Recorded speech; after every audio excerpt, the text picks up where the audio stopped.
कामयाबी चाहते हो तो मौका देने वाले को कभी धोखा और धोखा देने वाले को कभी मौका ना दो।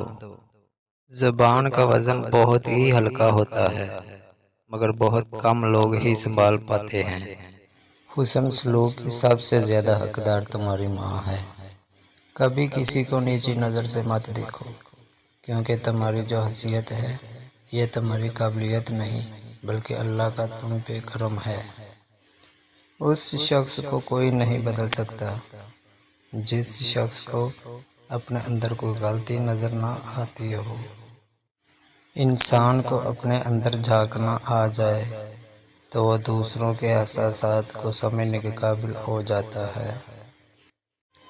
घर में अगर एक बेवकूफ़ रहता है तो यह घर की तबाही के लिए काफ़ी होता है।